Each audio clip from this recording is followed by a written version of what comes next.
Uh, Hotep, you guys. This your brother Matthew Daniels, aka I'm Pooh, aka the Chosen Few, aka the Real Bookworm. I'm not a bookworm, family. I'm the real bookworm. Make sure you get it right. And as always, may your name live on forever, and may your memory never die. Hotep, cheers to that. Okay, first and foremost, if you're watching this, chances are you're my family. So I want to say, how you guys doing? I love you guys from the heart, and I hope that this endeavor that I'm embarking upon is appreciated, and I hope that it is carried on for generations to come. You guys see the title of this one is Thomas Daniels Sr. 1848. What I have been spending the last couple of years of my life doing is I have been doing extensive family research.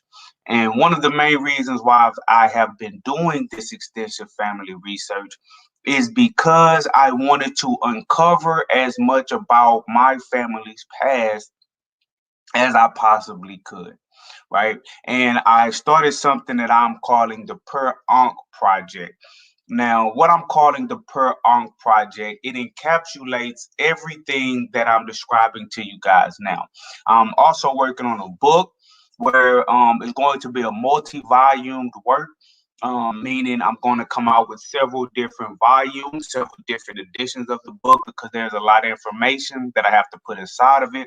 But I'm basically going to be documenting our family history, getting multiple copies of our family history printed up, and I'm going to be passing them out to members of the family like yourself.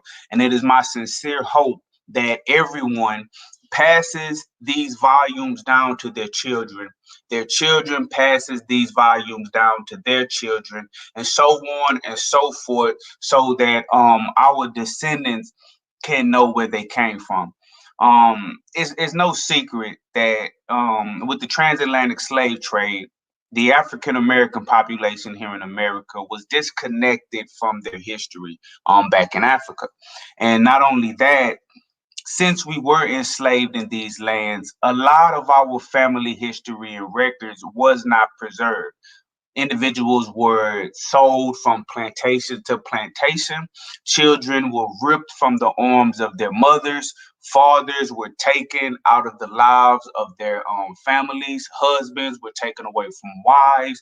And the family structure of the African American enslaved here in America, um, it was broken. And so now what we are having to do in this generation and in generations coming after me, we are having to rebuild and rediscover that which was lost. And so I have done a lot of work in this area. Of course, I don't know everything. There is more work to be done. I petition anybody that would like to help me in this endeavor. If you know anything about our history, I'm going to give you guys some contact information at the end of this video, and I hope you get it to me. The Per Ankh Project is not a project that I'm embarking upon on my own. There are several members of the family that are helping me. Now, why I'm doing this particular video, well, I have been sharing some of the information that I found with individuals via text message, phone calls. I've been inboxing people on Facebook. I created a whole group on Facebook called Per Ankh, the House of Life, where I'm trying to get all of our family members to add themselves to that group so we can have group discussions about our family history so we can all rediscover our past. And I've noticed that sometimes it's hard to explain everything in a Facebook status, or it's hard to explain everything in a text message. Okay, so I wanted to do this video, and I'm going to be doing several videos like this discussing key figures in our family's history, just so I can show you guys some of the information that I've come up with, and just show you guys some of the documents and explain some of the documents that is going to be coming up in this up and coming book, just so you can have a better grasp of some of this information that I'm finding. And even with this, it will give you guys an opportunity to see some of the information that I have. And if you have more pieces to the puzzle, I would greatly appreciate it if you share some of that with me. And real quick, before I go into it, let me say this. The reason why I called it the Pearl Ankh Project is because as I began to delve into my family's history, I realized I couldn't just focus on Daniel's history, you know, because a family is more than just one name. Now, of course, I have to use Daniel's as the focal point and branch out from there and see how individuals are connected to the Daniels lineage. But think about it. An individual may marry, like me myself. I may marry a woman. She obviously she's not going to be a Daniels. We're going to have children, and if we have a daughter, then 9 times out of 10, when that daughter gets married, she's going to take on another individual's name, and then they're going to have children, and those children will not be technically Daniels, but they still have a connection to the family. They're still my family. They're still your family. So there are several different surnames that are intimately and intricately connected to the Daniels family. So I couldn't just call it the Daniels Project because I didn't want to leave anyone out. As a matter of fact, me, myself personally, I have brothers, blood brothers, who their last name is Robinson, right? And my grandfather on my mother's side, his last name is Carvin. So right there, you have Daniels, Robinsons, and Carvins all coalescing into one family unit. We're all family. We're all blood related, right? We all have each other backs. We all have our family stories and lineages connect at some point. So I understood that it can't just be about a name, right? It has to be about the family.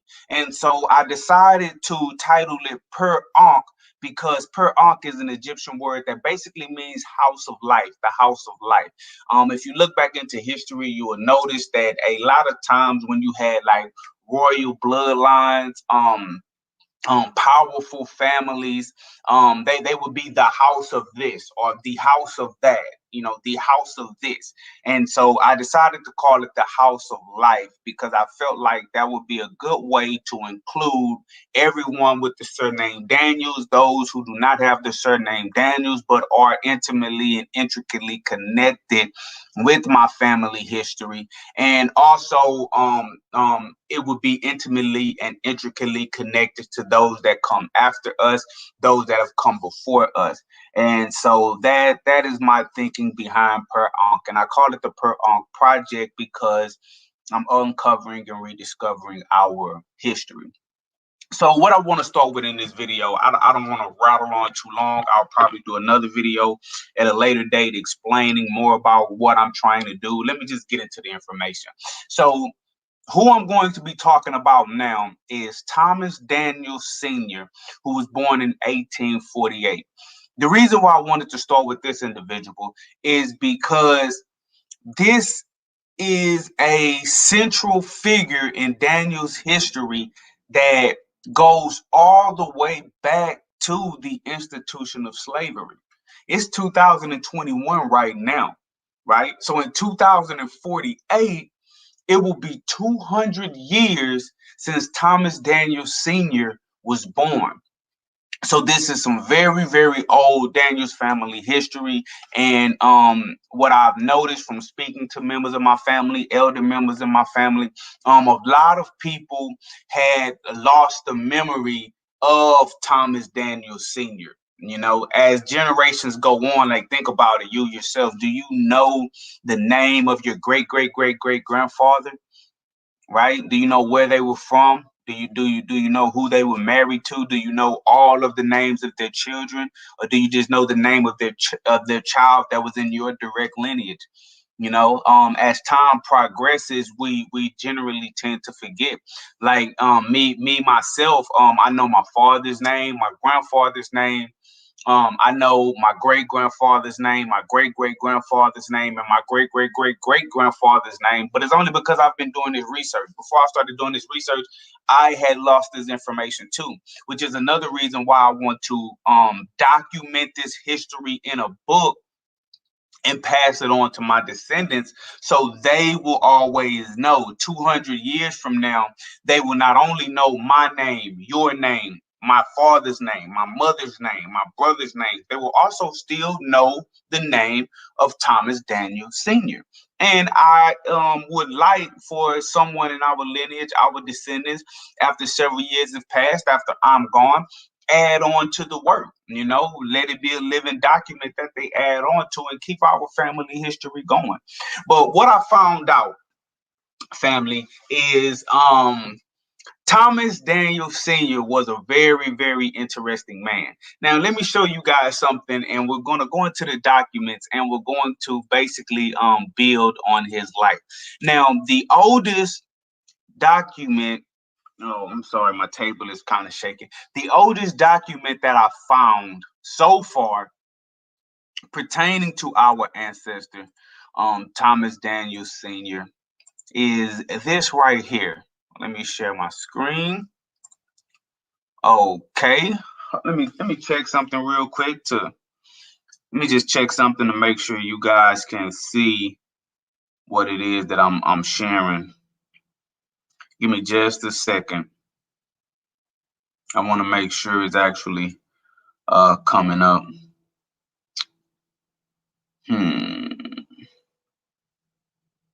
Okay.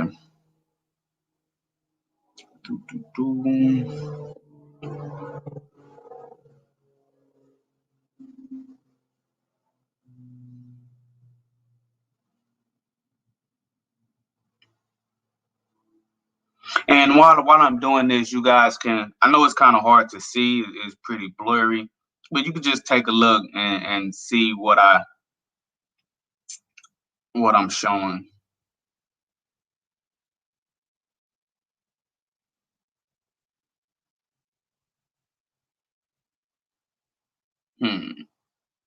I think yeah, I believe I'm live right now. Okay. So what you're looking at here is the U.S. Army Register of Enlistments. Okay. Now, if you notice, this document, let's go to it. Okay. Okay, you see right here where the little hand is moving, okay? See how it says when? 1867. So this document is from 1867. Remember, I told you guys that Thomas Daniel Sr. was born in 1848. So in 1867, he would have been about 19 years old. So we have a document from 1867 when Thomas Daniel Sr. was 19 years old, and we find him registering for the United States Army. I want to show you guys something so you can actually see his name on the document and we can talk a little bit about his life. Okay, right there in the center of your screen where the hand is moving. I know it may be kind of hard to see. It is kind of blurry.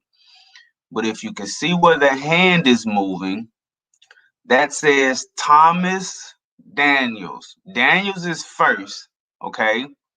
And then Thomas Daniels, right? So we see that Thomas Daniels in 1867 was registering for the Army. Now, what you have to understand about this time is, remember, slavery didn't technically end in the United States until 1865 with the advent of the Civil War. So what we can do from this document, what we can reasonably deduce, is that our ancestor, Thomas Daniel Sr., was born enslaved in 1848. until we get further information, we're going to assume at this point, because sometimes when you're looking back in history, you're just piecing things together based on the information that you have gathered. And sometimes you can make definitive statements about some things, and some things you just have to infer. So what we're going to infer at this point is that Thomas Daniels was born enslaved in 1848. He received his freedom with the majority of African Americans in 1865, and then 2 years later, in 1867, when he was just 19 years old, we see him joining the United States Army. Now that's powerful. That's powerful for one particular reason. I've read a lot of books that were detailing that particular time in history, and there is actually one great book on the topic that was written by W.E.B. Du Bois, right? And W.E.B. Du Bois, he wrote, let me stop sharing this for just a second. W.E.B. Du Bois, he wrote a book called Black Reconstruction in America. Okay, and he talked about the period of Reconstruction. Now, what you have to understand, when people talk about the Reconstruction era or the Reconstruction period in America, they're talking about that time period immediately following the Civil War, when you now had millions of African Americans who were once enslaved now gaining their freedom, and it documents how they were trying to bring themselves up from the low state that they had been subjected in to finding their way in the new America. And so one of the things that you have to understand is that, especially in the South, right, people did not want to let go of the institution of slavery. It wasn't like 1865. Well, really, the Civil War was from around 1861 to 1865. Okay, it lasted for several years. So it wasn't like at the end of the Civil War, when the Union forces defeated the Confederate forces, that all of the plantation-minded, racist-minded proponents of slavery said, "Okay, we lost, we give up. Black people are now equal. African Americans are now equal." It just didn't happen like that. A lot of them still tried to hold on to the old ways, and they tried to hold on to those old ways with things called the black codes that we'll probably go into in another video. So what happened was, even after the Union forces had defeated the Confederacy in 1865, the United States Army still had to go around and enforce the newfound freedom of the African American. Okay, and they had to stay stationed in particular parts of the South to make sure that the plantation owners and the Confederates honored the newfound freedom of the African Americans, because again, the African Americans, the good majority of them, they weren't armed, they weren't literate, they didn't have a good concept. Not all of them, but most of them didn't have a good concept of the world because of the conditions that they were subjected to under the institution of slavery. So it was necessary for the United States Army to go around and make sure that the people who were supposed to be free actually knew that they were free and were able to enjoy their freedom. So what we see is our actual ancestor. We're not talking about somebody that's not directly connected to us. We're talking about our actual ancestor, who was born enslaved and subjected to the horrors and cruelties of the American antebellum slavery system. As soon as he was able to get his freedom, right, at the tender age of 19, this is a think about what you were doing at the age of 19. This 19-year-old who was born in slavery immediately joined the Union forces, picked up his rifle, and he joined the campaign to ensure that the rest of the African American community could not only acquire their freedom, but actually enjoy their freedom. So we have to take our hats off to the hero that's actually in our lineage. And what he did was he signed up for a 3-year stint in the army. He joined the army for a total of 3 years from the documents that I have come across. So he dedicated 3 years of his life, from 19 to 22, ensuring and further risking his life to ensure that other African Americans were free. So we should always honor and remember our ancestors for that, because he could have actually got his freedom and went off to the north. He could have did anything. He could have did anything now that he was just free, but he chose to be a soldier. He chose to be a rider. He chose to be a freedom fighter. He chose to not only take the newfound freedom that he had, but he also chose to dedicate the next 3 years of his life ensuring that his brothers and sisters on these shores were able to enjoy their freedom as well. And that's powerful. Never forget the name. Thomas Daniel Sr., may your name live on forever and may your memory never die. Let's go back into that document real quick, okay? So I know this is kind of going to be hard to see. That's why I'm going to be putting all of this um inside of the book. But I want to show you guys something, okay? Now, if you see where the hand is moving, right here is the section where it tells you the race of the individual that's enlisting. Now, you can barely read that, but I've been able to go over these documents in more than one setting. So I can tell you right now that that says mulatto, and that's going to come up again. So Thomas Daniel Sr. was a mulatto. Now, for those of you who do not know what a mulatto is basically a mixed individual, right? Someone who is mixed, straight up. Now, the general idea that we have of a mulatto is mixed with black and white. But things were a little more complicated in the 1800s here in America. Now, yes, if you were mixed with black and white, you were a mulatto. But I also found records that stated if you were mixed with Native American, for instance, and African American, you were a mulatto. If you were Native American mixed with white, you were a mulatto. They also had things called octoroons and several different names where they were trying to say, let's say if you were 1/4 white, saying that what if you had two quote unquote Negro parents, but one of your Negro parents was half white, then you would be a quarter white. So they had octoroons and things like if you were 8 parts of another race, or if you were 6 parts of another race, or if you were 50% of another race, or if you were 25% of another race. So the term mulatto in and of itself doesn't exactly tell us what he was mixed with and how much of his DNA was actually mixed. He could have been half white, half black, half Indian, half white, half Indian, half black. One of his parents could have been mixed and he could have been 25%. One of his grandparents could have been mixed and he could have been 15%. We don't know. But generally, if they called him a mulatto, he probably wasn't a dark skinned man. There was probably something that you could physically see about him to tell that he was a light skinned individual, knowing that he was a mulatto. And he may have had information that he told the person that was filling out the enlistment papers, where he could have told them something about his family history. That's still some stuff that we have to uncover that you guys can help me with.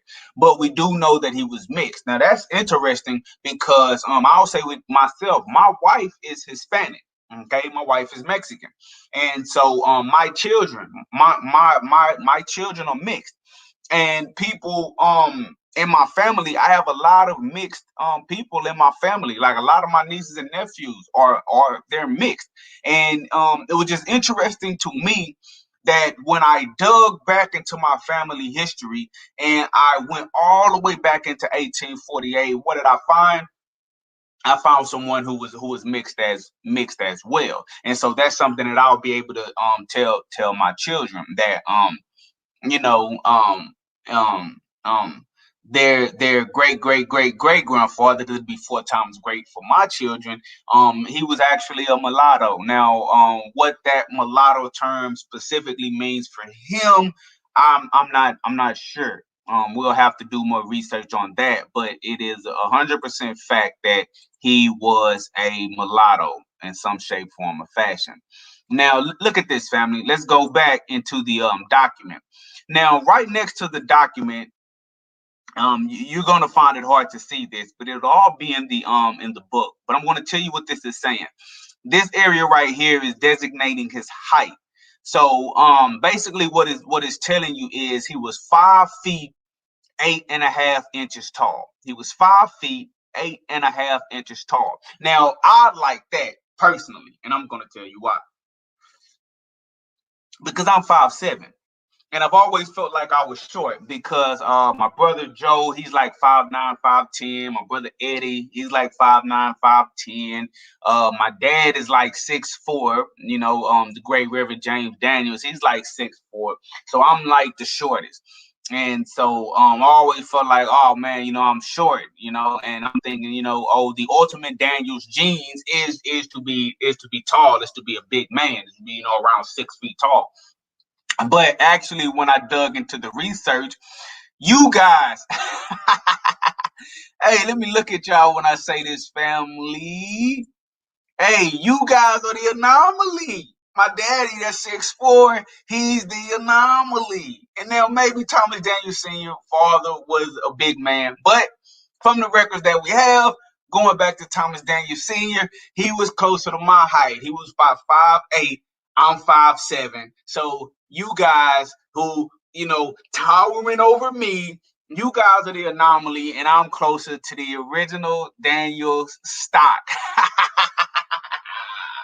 You know, no, you know, I'm just joking. I'm just joking with you guys, having a good time. But that's basically what it is. And so basically the document just goes on to say you know, that he signed up for 3 years, and that, let me see if I can find that for you guys. He signed up for 3 years, and he he basically served his stint. Okay, so let's see. Is it in here? Okay, yeah. So you see where it says period, right? Let me zoom in on that. So it says period, and then it gives you the time, the amount of years that they signed up for. So when we go back down to Thomas Daniels, and I'm just doing this because I want to verify what I'm telling you guys. Okay, this is Thomas Daniels. See these dash? That's basically saying it's the same. So they won't have to write 3 over and over again. Where they put 3 years on this guy, and then everybody with the dash underneath him, they're saying that that's all the same. So we are able to verify that he was in the Army for 3 years. So basically, off that first document, what have we found out? We found out that Thomas Daniels was born in 1848. He most likely achieved his freedom in 1865. In 1867, he joined the Union Army, and he decided to fight to help ensure that his brothers and sisters around the nation were able to enjoy their freedom as well. So he was a courageous man. He was a hero. He had a lot of heart. We know that he was around 5'8". We know he served for 3 years, and we know that he was a mulatto. And actually, on that document too, it says that he enlisted in Alabama. So we also know that he was in Alabama. Okay, so that's going to be in the book. That document is going to be in the book with clearer pictures zoomed in and better explain about him. Now, when he pops up again, okay, when he pops up again, let me see. Okay, so he pops up again on the documents that I have in 1870. Remember, if he was in the Army for, in 1867, 3 years later would be 1870 when he was discharged. So we're going to find out what was he doing now after he got out of the Army. Okay, what was he doing after he got out of the Army? And what I found was the census record from 1870. And so we realize that he shows up in Texas. So when he was discharged from the army, maybe they, some of this we have to speculate, but I'm imagining he probably was stationed in several different areas while he was a part of the United States Army. Maybe his last place was in Texas. Maybe he knew someone in Texas. We don't know. Well, it's hard to say without his words of why he decided to go to Texas, but we do know that when he finished his 3-year stint in the Army, he resurfaces again in Texas, and we were able to construct more of his story from the census record that we find in 1870. So let's go to 1870. Now this is 3 years after he joined the Army, so he's just gotten out the Army. Okay, now let's look at this document, family. Let's piece together his life a little bit more. So this says Schedule 1, inhabitants and precinct number 4 in the county of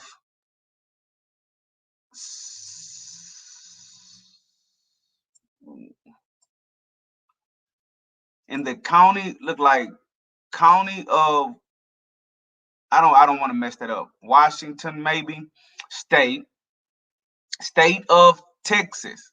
So he's in the state of Texas, enumerated by me on the 19th day of September, 1870.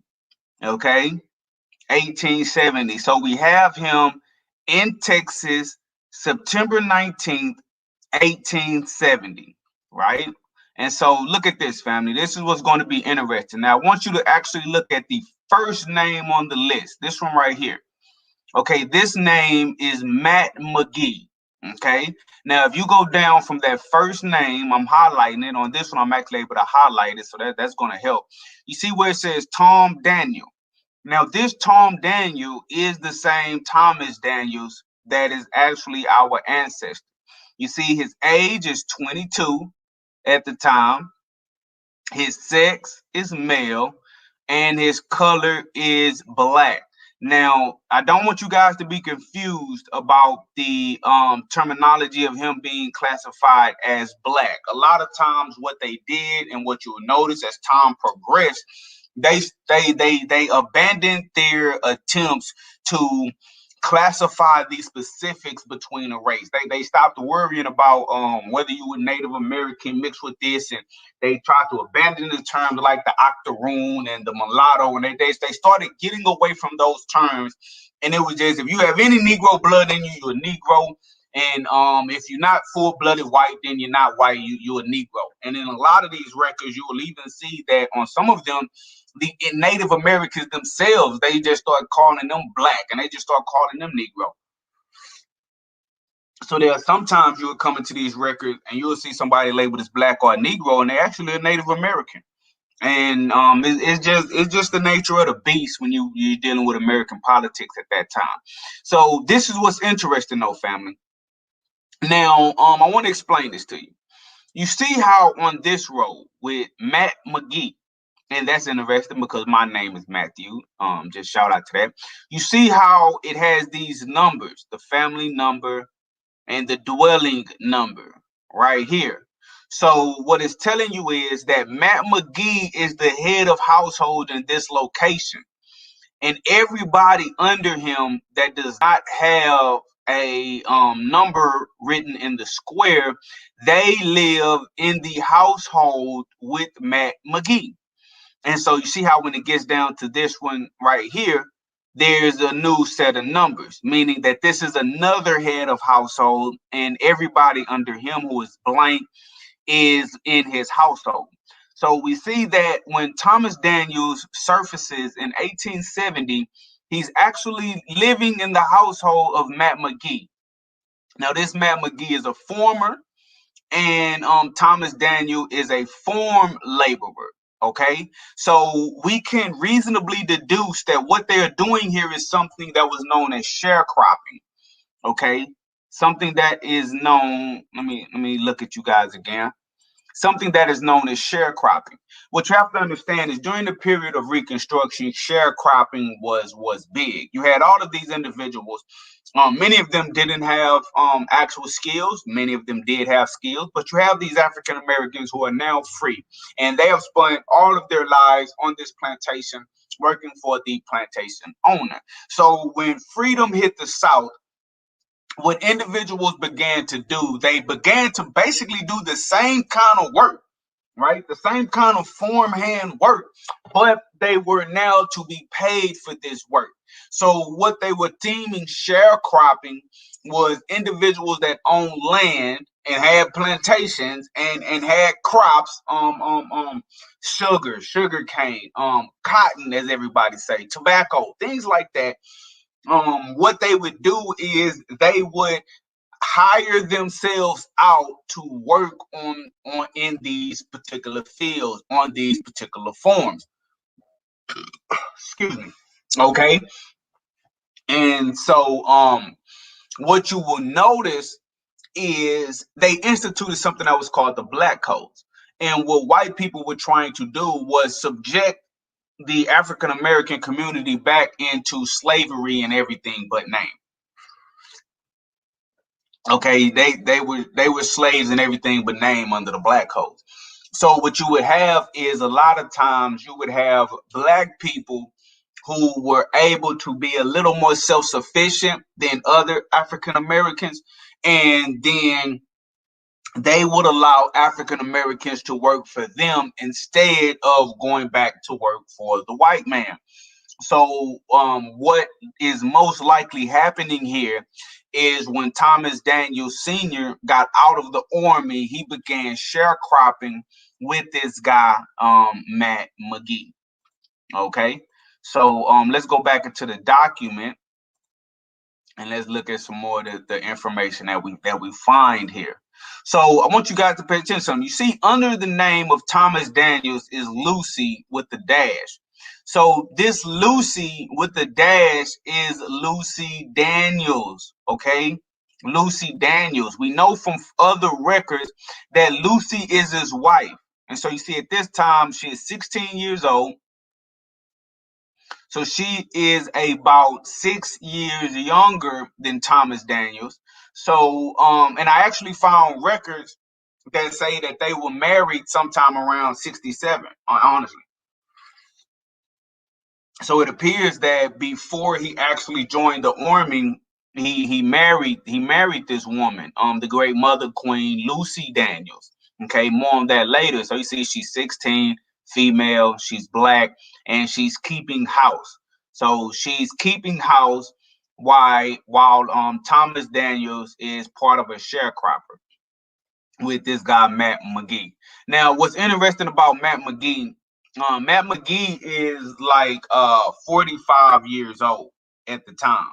Okay, so if this is 1870 and he is 45 years old, that means he was born in around 1825.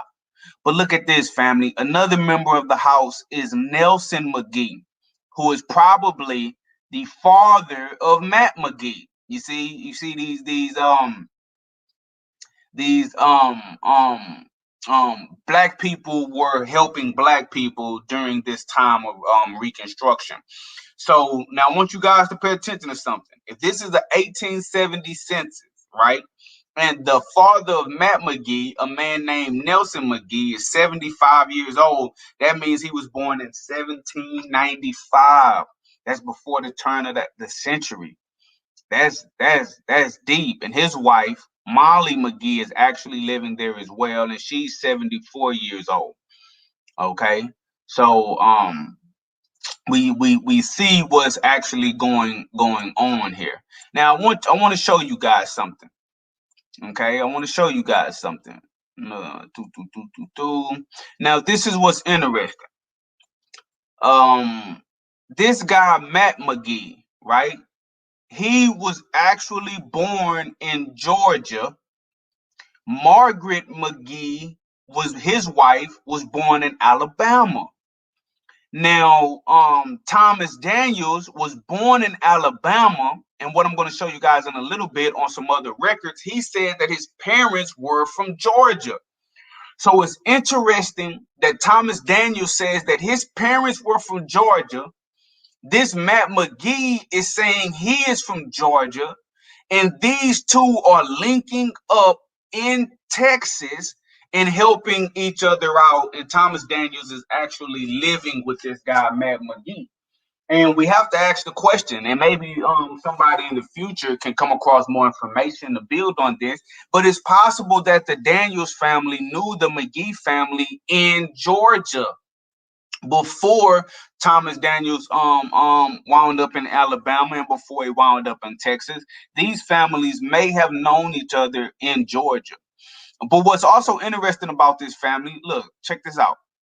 Okay, so you have Thomas Daniels, Lucy Daniels. Now you have somebody else that's living with them named M.A. Daniels. M.A. Daniels. Now that's interesting because this style of not giving a child a full name, how we know names are now, but giving them initials is actually a Daniels tradition that carried on all the way into my grandfather. My grandfather, his name is Joe Clinton Daniels, but he was actually born J.C. Daniels. He was named J.C. That was his actual name, and he had to change his name from J.C. to Joe Clinton when he tried to get a job working at the plants. So this whole naming a individual with initials is actually something that the Daniels clan can trace back all the way into the 1800s. But look at this. So this M.A. Daniels is 11 or 12 years old. Okay, now this is a female. So they're 11 or 12. And you have another one, S.A. Daniels, which is 8 to 12 years old. A lot of times, they didn't keep real serious records for African Americans. That's unfortunate, but it's the cross we must bear. That person is a female as well. But this is what's interesting. If M.A. Daniels is 11 or 12 years old and Lucy Daniels is 16, we know that Lucy Daniels cannot be her mother. Okay, she cannot be her mother. If she's 16 and she's 12, that's only 4 years apart. Nobody is having a child at the age of 4. And if Thomas Daniels is 22 now, think about it. He's 22, she's 12. That's 10 years apart. Thomas Daniels wasn't having children at the age of 10. It just wasn't happening.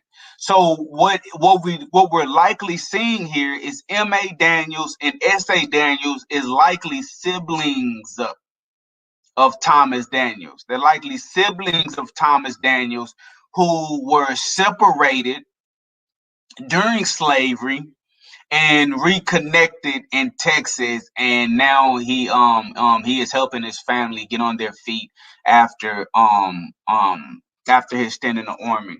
And so we get another picture of him. Not only was he a resilient individual, not only was he courageous, not only was he a hero, not only was he willing to fight and kill for the liberation of his people, we also see strong evidence that after slavery, he went back to find the rest of his family that he had potentially lost contact with during the institution of slavery.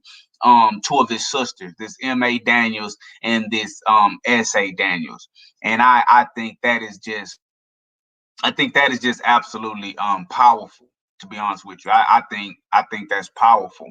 So we clearly see even back then, family meant a lot. Okay, family meant a lot. He reconnected with his family, and as he reconnected with his family, he linked up with another family, the Mcgee family, who the Daniels quite possibly knew in Georgia, and they were helping one another, which is why the Per Ankh project is so imperative, and it highlights again why I call it the Per Ankh. Because if it was only about the Daniels and the name Daniels, it looked like my internet. Let me wait a minute. Look like my internet. Like my internet going in and out. I hope I'm not freezing. Hope I wasn't frizzy just then, but it looked like something was going on with my internet. But anyway, if this was only about the name Daniels, then I wouldn't be able to honor the Mcgee family like I did. Because even if we don't have blood ties to the Mcgee family, we see that this guy, Mcgee, was willing to help and assist our ancestor Thomas Daniels, his beautiful wife Lucy Daniels, Thomas Daniels' siblings, M.A. Daniels and S.A. Daniels, and help them get on their feet. That's powerful. That's powerful. And it is this type of thinking that we need to get back to. So many times we try to create organizations and we try to join organizations and we want to be a part of something. You know, we want to be a part of something big, when sometimes all of your problems can be answered and solved if you organize around the concept of family. You know, now we're not always going to get along. We're not always going to think and see things eye to eye, but you never see things eye to eye and get along with anybody. Me and my wife argue. Me and my children argue, but I still love them and I still want the best of them. But we have to get back into the mode of helping each other, because as long as we're lone wolfing it out here, as long as one person is doing this, one person is doing that, one person is doing this, one person is doing that, we cannot collectively rise as a group. And my father always says something that I really understand now that I'm getting older. He says, charity starts at home and spreads abroad. Okay. My father always says, charity starts at home and spreads abroad. That starting at home is starting with your family, you know, and we can begin this process with the Per Ankh project. So I hope you guys help me as much as you possibly can. Okay, so that's the 1870 census, right? So what I want to show you guys now, 10 years later, okay, 1880, okay, I have a document that's from 10 years later in 1880 that actually talks about our ancestor Thomas Daniels Sr. And let's go to it now. Okay. Don't look at the entire highlighted part. For whatever reason, they got some things highlighted that doesn't mean anything to us. Okay, so now we see in 1880. Well, first, let me do what I did last time. You guys need to see this information. Okay, Schedule 1, inhabitants in enumerator district number 5-6 in the county of Fayette, state of Texas. Now, anybody that's like an elder in the Daniels family, they know about Fayette County in the state of Texas. See, now we're getting to the things that you may already kind of know about. Fayette County in Texas is something that's that area my family knows about. Enumerated by me on the 28th day of July 1880. So now we're 10 years after he was living with Mcgee, and he's now in Fayette County. Okay, he's now in Fayette County. Now let's see what's going on in 1880. Fayette County. Let's see how our ancestor has progressed. So here he is right here, Thomas Daniels. Okay. It's not ignore the names that's popping up. Is not showing the actual name I'm hovering over. But this is Thomas Daniels. Okay. And you see he has the numbers next to his name, meaning he is now the head of household. So he was able to get on his feet, sharecropping with the Mcgee family. Now check this out. Check this out. Right next to Thomas Daniels, when it asks about the race, see that MU, the MU family? That's mulatto. So remember, even though they said that he was black or a Negro in the 1870 census, in the 1880 census, they're correcting it again and they're calling him a mulatto. So the information that we saw on the Army registry it's still present. He's still a mulatto. But whoever was filling out the 1870 census was just like, you a Negro, you're a Negro, you're a Negro. You black, you black, you black. I'm not finna waste time with all of this mulatto talk. So we see that guy, and I'm glad that it worked out like that, because now we know that this same Thomas Daniels mulatto is the same Thomas Daniels that was the valiant warrior who joined the Union Army. Okay, now we see with him his wife Lucy Daniels, his wife. Okay, now what's interesting is now they have children associated with them, children. So we have a Martha Daniels.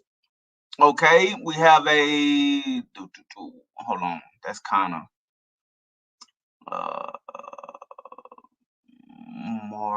Mark. Yeah, this one is kind of blurred out. So you have Thomas Daniels, Lucy Daniels, Martha Daniels, Mark Daniels, Molly Daniels, Thomas Daniels. So this Thomas Daniels Jr. That's why I'm calling him senior. And you have Anna Daniels. And you have somebody called Harry Moses. Harry Moses. Now look, it's a different last name, but he's living in the household with Thomas Daniels, and he's identified as a servant. So now you see our great ancestor Thomas Daniels, he has gotten on his feet, living and sharecropping with the Mcgee family. And so now he's offering help to this Harry Moses guy. So apparently now Harry Moses is sharecropping with and for our great ancestor Thomas Daniels. Okay, you see, he's a farm hand. All right, and when you look now, get this, family, get this. Now this is his line right here. It says his birthplace was Texas, but the birthplace of the father and mother of Harry Moses is Georgia.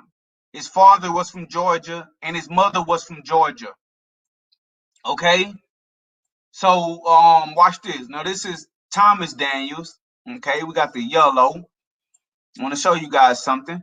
Thomas Daniels, look at my hand. I know you guys can't see all of this, but the birthplace of Thomas Daniels' father is Georgia. The birthplace of Thomas Daniels' mother is Georgia. I told you guys that. Now I'm proving it to you. So, again, we saw that Thomas Daniels' parents are from Georgia. The Mcgee family was from Georgia. Now, this Harry Moses guy is also from Georgia. So there's two possibilities here, and more information will kind of clear it up. It is possible that the Daniels family knew this guy Harry Moses in Georgia, or it's possible that the Harry Moses family knew the Mcgee family in Georgia, or maybe they all knew each other. That is a strong possibility. But I don't think it's a coincidence that their parents are from the same location, and now they are linking up in Texas to help one another get on their feet. Now, what's interesting about this, and I'm going to get straight off into it, is this name that I'm highlighting here, Thomas Daniels. Thomas Daniels. Now, Thomas Daniels is Thomas Daniels Jr. Okay. Now, my father always used to talk about Grandpa Tom. Grandpa Tom. Now, Grandpa Tom was born in 1877. Right? That is why you see right here, he's 3 years old. Now, Grandpa Tom is this Thomas Daniels right here. So think about it, family. You have me, I'm Matthew Daniels. My father is James Daniels. His father is JC or Joe Clinton Daniels. His father is Willie Daniels. His father is Thomas Daniels Jr., Grandpa Tom, and Grandpa Tom's father is Thomas Daniels Sr. So we're seeing how this Thomas Daniels is in fact in the direct line of the Daniels that are in Texas right now today. Basically, that's how we got to Texas. How do y'all think we got to Texas? We came to the Lamarck area from the LaGrange area, but no one knew that from the LaGrange, well, we came into the LaGrange area from Alabama, and nobody really knew that we came into Alabama from Georgia. So as far as we've gone back right now, is we have the Daniels in Georgia in the early 1800s. Then we have them going from Georgia to Alabama. Then we have them going from Alabama to Texas. Now we're seeing them pop up in that LaGrange area, Fayette County. And from there, we pop up in the Lamarck, Texas City region. So no one can tell you that this information that I'm giving you about Thomas Daniels 1848 is not your ancestor, because I'm proving it to you. Really, we don't have to prove anything to anybody. We can just dig up our family history and write our own story. We don't need anybody's approval to write our own story. But what I'm doing is I'm showing you these connections, and I'm slow walking these connections. I know this video has already been kind of long, but I'm slow walking these connections so you will know beyond the shadow of a doubt that this information that I'm giving you is right and exact. And when I'm making suppositions, I'm clear that I'm making a supposition. But right here, my father actually remembers Grandpa Tom. He met Grandpa Tom. And so I'm showing you that this Grandpa Tom, mother's name is Lucy, father's name is Thomas Daniels, and I took them all the way back to 1867, joining the armed forces. And I'm showing you when he was born, right? I'm showing you when he was born just by dealing with the dealing with the ages, basically. You know, just by dealing with the ages. So we know what was going on. And what's interesting about that is this Martha Daniels, his daughter, she's actually going to school. Look at that. She's going to school, you know, so she can learn how to read and write. That's powerful. And just so you guys know, Lucy Daniels, right? Lucy Daniels, her birthplace was in Louisiana. Okay, Louisiana. Now, on this census, it said that her father and mother were from Alabama, but I saw another record that said that maybe they were from Louisiana. So remember, back in slavery, individuals were sold from plantation to plantation, and families were mixed and matched and mixed up. So just know that we have a connection with her, Lucy Daniels, actually being born in Louisiana. She was born in Louisiana. Looks like she ran into Thomas Daniels in Alabama. Thomas Daniels and Lucy Daniels, they got married around 1867. When they got married in 1867, he then joined the Union Army. He went on a campaign to help fight for the freedom of his enslaved brothers and sisters, the African American community. He went on a 3-year campaign, a 3-year tour with the Army. Thomas Daniels and his beautiful wife, the Queen Mother, Lucy Daniels, pops up in Texas. They were sharecropping for the Mcgee family, who they quite possibly knew from Georgia. The Mcgee family and the Daniels family probably knew each other in Georgia. 10 years later, he's no longer sharecropping, but he's doing his own thing in Fayette County, and he has someone else who is ultimately from Georgia sharecropping with him, and they have expanded their family exponentially. They have Martha Daniels, Mark Daniels, Molly Daniels, Thomas Daniels, Anna Daniels. These are all the siblings of Grandpa Tom. Those are all of the siblings of Grandpa Tom. So in doing this research, this per Ankh research, what I'm going to do is I'm going to try to find what. Now I know what happened to Thomas Daniels Jr., because I'm a descendant of him. I'm a direct descendant of him. But when we're talking about Annie, when we're talking about Mark, when we're talking about Molly, I have no clue where they went, what they did, who they married. So there is family out there that all tie back to Thomas Daniels Sr. In fact, I saw one record where Lucy says, she says herself, that she had a total of 14 children. So Thomas Daniels Sr. had 14 children. 4 of them passed away. I don't know how old they were when they passed away, but they didn't actually get old enough to have any offspring, I don't believe, based on the dates that I can remember. But she had around 10 children that actually lived on. Now, we're going to see in another census where some of those extra children are named, but that's some of them right there. So Thomas Daniels Sr. Actually had 10 children. So from those 10 children, who knows how many of our family members are actually out there and where they're at and what they're doing, and that all of us tie back to that root, Thomas Daniels Sr. So what I want to do next, and I'm taking you guys a little bit at a time. Now we're going to go 20 years into the future until the 1900s, right? Now this is the 1900s. So this is 20 years after 1880. And we're going to see now what our great ancestor Thomas Daniels Sr. is doing, and the Queen Mother, Lucy Daniels. Okay, so as always, let's see. So state, Texas, county, Fayette. They're still in Fayette County.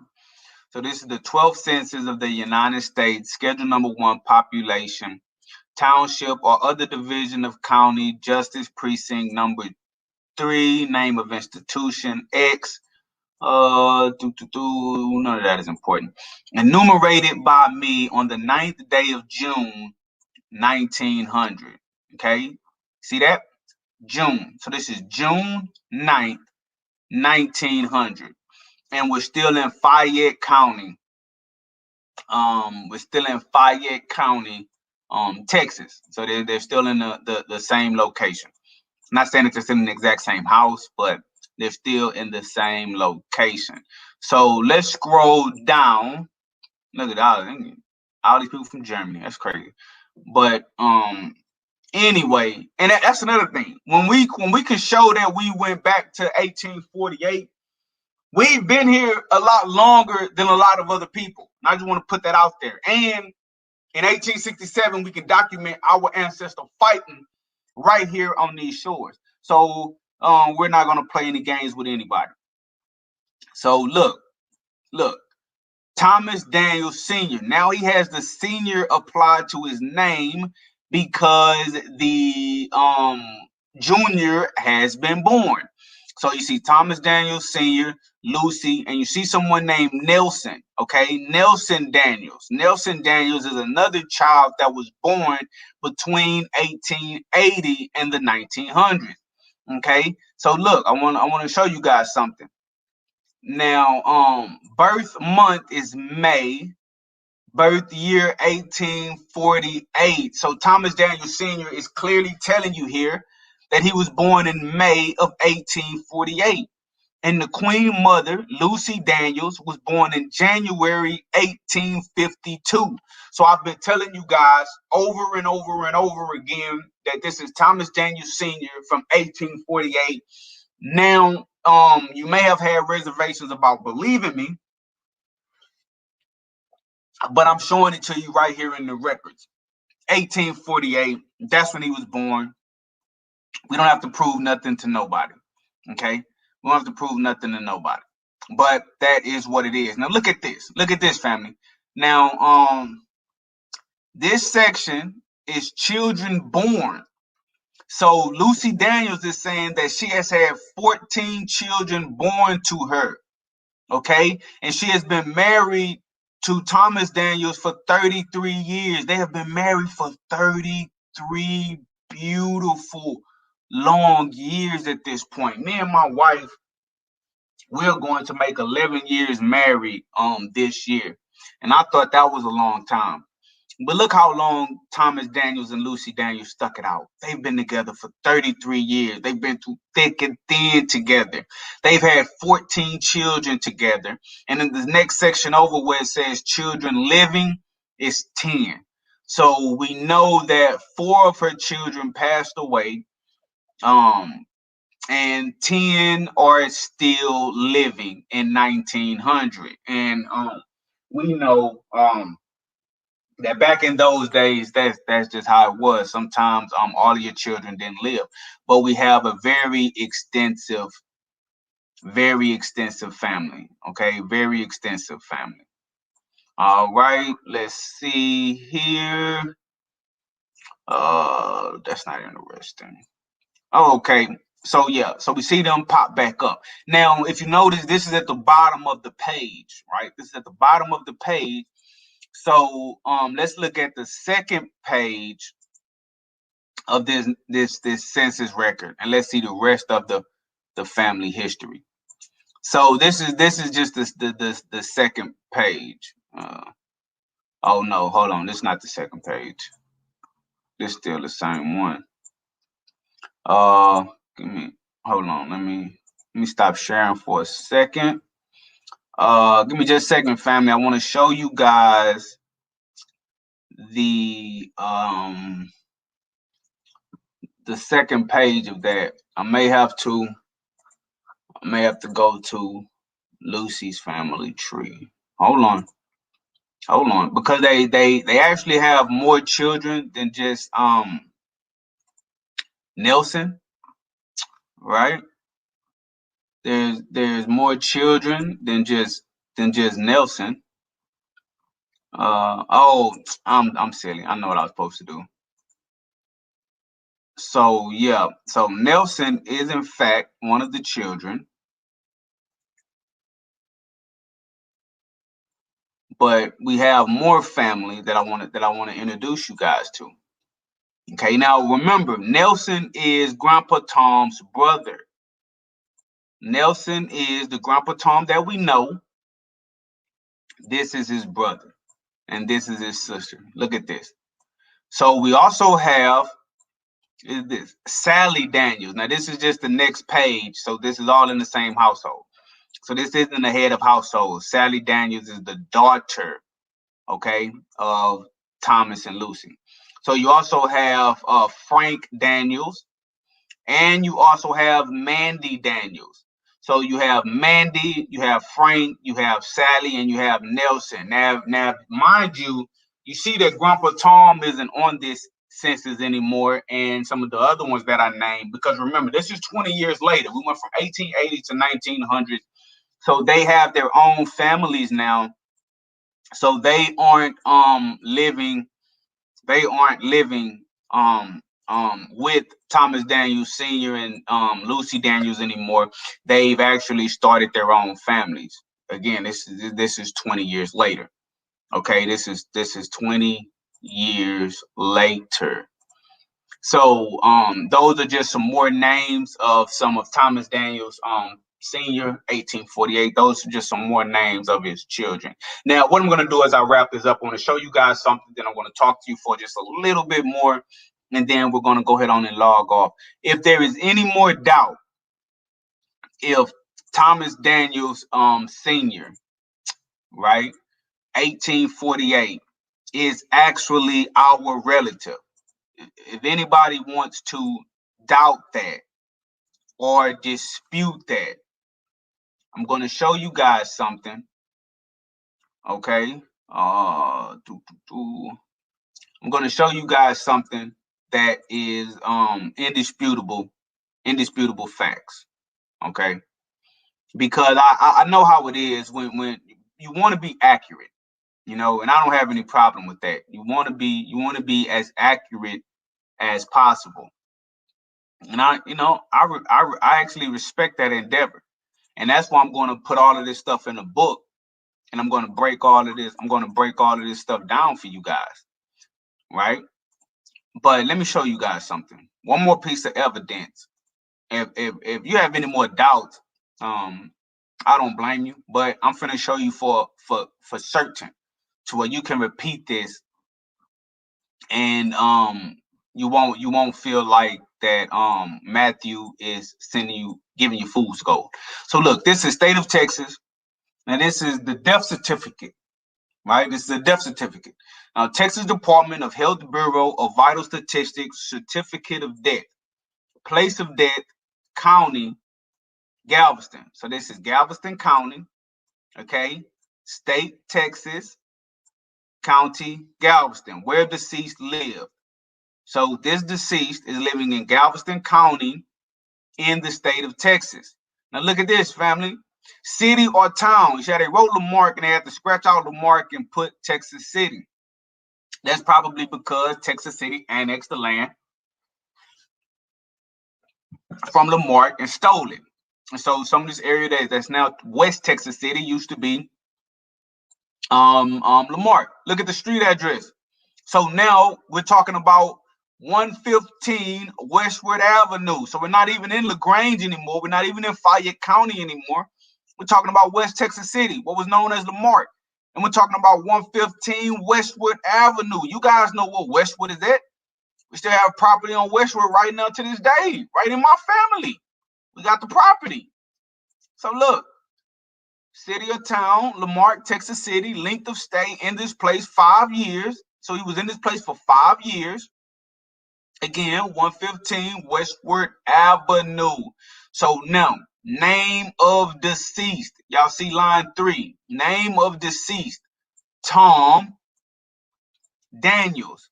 So this is the death certificate for Grandpa Tom. You guys know Grandpa Tom. You can ask my daddy about Grandpa Tom. You can ask my Uncle Joe about Grandpa Tom. They know Grandpa Tom. Okay. Date of death, October 29th, 1956. Age, 73 years, 2 months, 20 days. So you guys know that this is Grandpa Tom. My daddy was born in 1948. Grandpa Tom passed away in 1956. So like I told you, my father knew Grandpa Tom, okay? Date of birth, 8/9/1883, okay? So look, let me show you guys something. Sex, male, color or race, Negro, married, never married, divorced, he was married, okay? Watch this. He's a retired former, birthplace, Fayette County, Texas. Fayette County, Texas. Now that date of birth, I have to look back in my records on that. I think it was 77. But let's look. So the father's name of Grandpa Tom is, look, Thomas Daniels. Father's name, Thomas Daniels. This is the Thomas Daniels that I've been talking about this entire video, who was born in 1848. Now, the birthplace on this, whoever filled this out, and I'm going to show you who filled it out in a minute, did not know. They had already forgot that Grandpa Tom was born in Alabama and that his parents were from Georgia. That's just how it goes. As time passes, we forget things. That's why this book is so important. Look, mother's maiden name, Lucy Luma. And I've seen it written Lomax in certain areas. But we do know Lucy. So we have the same Lucy. We have the same Thomas that I've been talking about. Now look, birthplace, don't know. Remember, she was from Louisiana. So we've uncovered that we can get rid of the don't know. Now we do know that she was born in Louisiana. Thomas Daniels was born in Alabama. So we know that Thomas Daniels Sr., 1848, is none other than our ancestor. Now look at this. Informant's signature, Willie Daniels Sr. That means the person that they was getting this information from was Willie Daniels Sr. He is the one that didn't know what Lucy was from and didn't know what Thomas Daniels Sr. was from, but he knew their names and he gave us their names. And the interesting part about Willie Daniels is my father's grandfather. J.C. Daniels is my grandfather, and Willie Daniels is his daddy. So we can literally touch Willie Daniels in our generation. We can touch him. And he said that the father of Grandpa Tom was Thomas Daniels and the mother of Grandpa Tom was Lucy. Okay? So that should put it to bed. Willie Daniels, I didn't say it. The document said it, yes, but also Willie Daniels Sr. said it. Willie Daniels Sr. said it. And it's just, if anybody that's interested in Grandpa Tom, it says that disease or condition directly leading to death, senility, congestive pneumonia. So that's what Grandpa Tom died of. I don't actually have any death certificates for Thomas Daniels Sr. As of right now, I don't know when he died. You know, I'm not 100% sure. Yeah. So there you have it. Just to wrap it all up, we have the actual death certificate of Grandpa Tom. Grandpa Tom's son, Willie Daniels Sr., said that Thomas Daniels, 1848, was his father, and Lucy Luma, who I've been referring to as Lucy Daniels, Luma Lomax was her maiden name, was his mother. So that should end all debate about whether Thomas Daniels Sr. 1848 is our direct descendant. So in my direct lineage, you have Thomas Daniels Sr., you have Thomas Daniels Jr., you have Willie Daniels Sr., you have J.C. Daniels, you have James Daniels, then you have me. Okay, and my brothers and sisters, I'm not naming everybody. And so I don't know exactly when he passed away. Maybe he probably passed away in Fayette County. I do have a document. I'm not sure how I want to show you guys something just real quick. I'm not sure if this is in reference to our actual ancestor. Okay. I'm still doing the research and I still need help doing the research. But I'm going to show you guys something interesting that I found that this may be factual. Okay. This may be factual, right? Let me see. Oh yeah, I have a lot of other documents pertaining to the children. I just haven't actually went into them yet. Where is it at? Let me see. I want to show you guys when Lucy Daniels quite possibly passed away. Okay, when she quite possibly passed away. Now, again, take this with a grain of salt. I haven't confirmed this, but it is an interesting piece of information that I'm currently looking at. And maybe somebody knows something where they can give me some more information. Okay, so this is let me show you guys what I'm looking at. This is 1903 to 1940 deaths. So this is just a list of deaths. It's not an actual death certificate like I just showed you, but it's basically talking about deaths. Now look, so under the name Daniels, surname Daniels, you have these people. So it's several Lucys, but you have a Lucy Daniels here who died in Fayette County. Now that's interesting because we do know that Lucy Daniels, our Lucy Daniels, was in Fayette County. And it is saying that this individual died December 8th, 1918. So it's possible, right? I haven't proven it yet, but it's possible that the Queen Mother, Lucy Daniels, wife of the great Thomas Daniels, died in Fayette County on December the 8th, 1918. That's a real possibility at the moment. It's not verified, but it's a real possibility at the moment. So I hope you guys found this video interesting. What I want you guys to do is share this, give this link to, I'm not going to make this video public because I want this to be a family video. But what I want you guys to do is share this video with members of the family. Let your children watch it. Let your parents watch it. We have to push this project. We have to push this project where we uncover and rediscover our history and we teach our history to one another. I don't know everything.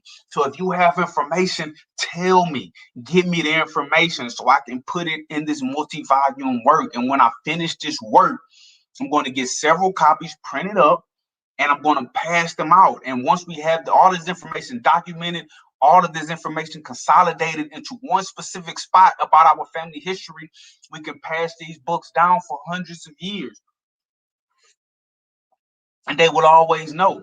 All of these documents that I just showed you, these documents are going to be in the book with breakdowns so that I can prove the claims that I'm making. I'm going to show you, and like I said, I have countless documents right now.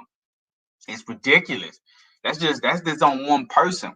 But it is from these documents that you can piece together the lives of our ancestors, our great ancestors, right? And what I want to do is I want to show you one last thing before I go.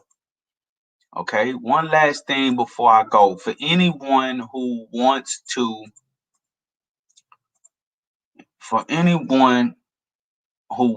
help. Okay. Let me share my screen one more time. There we go. And I appreciate y'all patience. I'm glad you guys are interested in this family history. Okay, I want you guys to look at this. So I want you, if you're on Facebook, I want you to go to Facebook, and I want you to look up the group Per Ankh, the House of Life.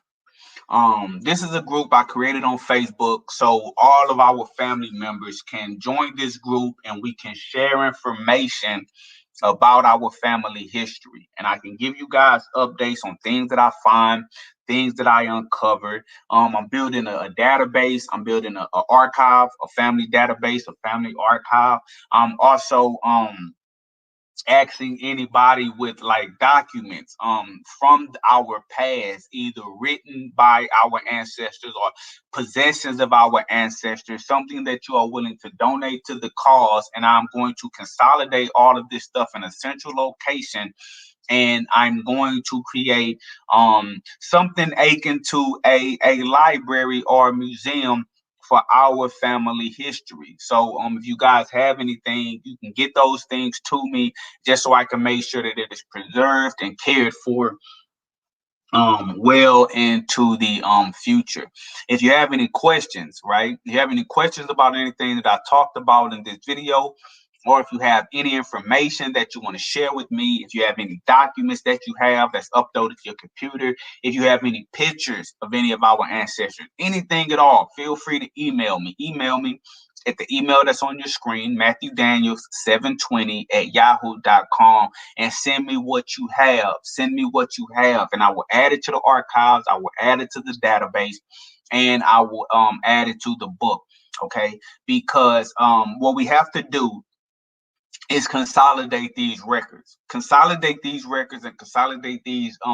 artifacts in a central location, in a central spot. We must put all of these things together, because I may have some of the history. My brother may have some of the history. My father may have some of the history. My uncle may have some of the history. But I just showed you where, when we go back to our ancestors who was actually born enslaved, Thomas Daniels and Lucy Daniels, they had 14 children. So those other 14 children who are not in the direct line leading up to me, their history is our history as well. Where did they go? Where did they end up? What are they doing? What do they have? We need to reach out and link up with them, and we need to connect their history to ours. Okay, so that is what we're trying to do. It's a massive undertaking. It's the Per Ankh project. I need all the help that I can get, and we need to see exactly how powerful our story is, and consolidate our story, write our own story, write our own history, and pass that down. So I want you guys to join that group, Per Ankh, the House of Life, on Facebook. I want you guys to share this video. Okay, I want you guys to share this video with all of the members of the family that you guys know. Okay, I want them to watch this. I want to create conversation. I want you guys to leave comments. I want you guys to join that group so I can talk to you, so I can know who you are, so we can get this thing done. Okay, so thank you guys for watching. I know it's been about an hour and a half. I apologize if it was dull or boring or if it dragged on, but I wasn't just trying to be too entertaining. I wanted to um give you guys some of the history, but not only give you the history. I was thinking about just getting up here and talking and just telling you about Thomas Daniel Sr., 1848. But I thought it would be more prudent if I showed you. Because if I tell you and I show you, for one, it'll help you remember, but it will solidify in your mind that I'm actually telling the truth. So now you know that you have an ancestor that dates all the way back to 1848, and you know what he did with his life up until a certain point, and you also know how that ancestor connects to you. So thank you guys for watching. I love you guys. This your brother, this your family, Matthew Daniels, aka Pooh, aka the Chosen Few, aka the Real Bookworm. I'm not a bookworm, world. I'm the real bookworm. Make sure you get it right. And as always, may your name live on forever, and may your memory never die. Hotel, cheers to the great ancestor, Thomas Daniel Sr., born in 1848, who paved the way for a lot of us. Hotel. Rest easy, man. Rest easy.